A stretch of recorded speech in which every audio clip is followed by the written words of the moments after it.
Good morning, Book Talk. It's Book Talk Cutie Pie here this Sunday morning, finally with my October wrap-up. Now, as we all know, October was a horrendous month for me. We had the hurricane, we had COVID, we had all kind of stuff happening, but still, somehow, with all of that happening, I managed to finish 8 books. So, I will have lengthier reviews on these books coming, and they'll be spoiler free because that's how I do my reviews. But for right now, let's do a yes, no, or maybe with these 8 books because I've never done that before, and let's give it a try. One sec. So the first book I read this month of October was The White Wolf's Wrath by Shea Hulse. I would say yes.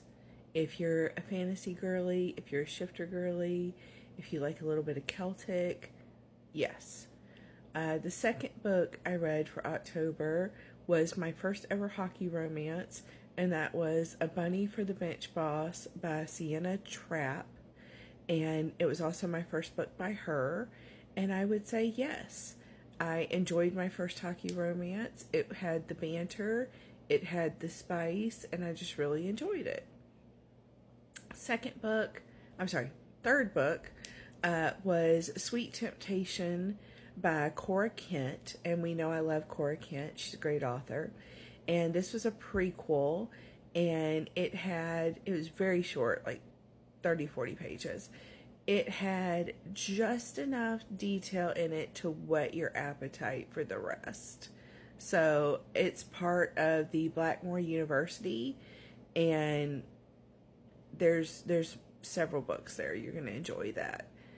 The fourth book I read was Midnight Inferno by Sam King, and she did a great job. This was the first in her series, first read for her, and you know that shifter romances, paranormal romances are some of my favorites, and I'm going to say this was another yes.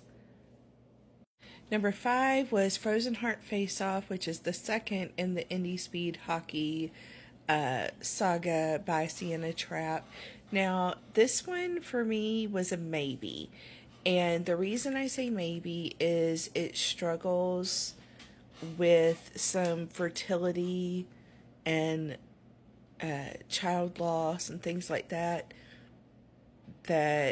are triggers, like hard triggers for me. And I wasn't aware of it going in because I didn't look at the trigger warnings. So it's a maybe for me. It may be somebody else's yes. I will say Jenner is. Then it was The Useless Witch by Savannah Lee. This book was a pleasure to read. The world building wasn't overwhelming. It was very well done. I'm going to say a definite yes for me, and I will be looking forward to more of her books. The 7th book was Their Naughty Obsession by, I'm going to say this wrong, Bernie Bergy, I believe is the way you say it. I will say that book was great. It's a maybe for me, though. There is one scene in particular, and I don't want to be spoilery, but it was done in such graphic detail, it completely threw me off for the rest of the book. If you know, you know. And then last was Ghost of Halloween by Layla Faye. This book was very well done. It was my first ghosty paranormal romance, and I really did enjoy the overall plot and vibe of the book. However, I will say that took a back burner to a lot of the spice. So if you're not big into hugely spicy books, this would be a no for you. For me, it was a maybe. And that's my October wrap up. Look forward to a video of my November hopefuls here soon, and some reviews coming in the next couple of days of the books I read in October. Thanks, guys. Bye.